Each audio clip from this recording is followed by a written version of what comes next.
तिमी तिम्रै सोचको परिणाम हो। तिमी जस्तो सोच्छौ त्यस्तै बन्छौ। नमस्कार। जीवनमा एउटा प्रश्न सबैको आउने गर्दछ कि सफल कसरी बन्ने भनेर।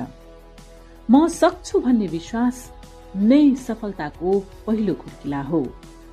असफलताले कहिले पनि हामीलाई हार भएको होइन, सिकाइको अर्को अवसर दिइरहेको हुन्छ।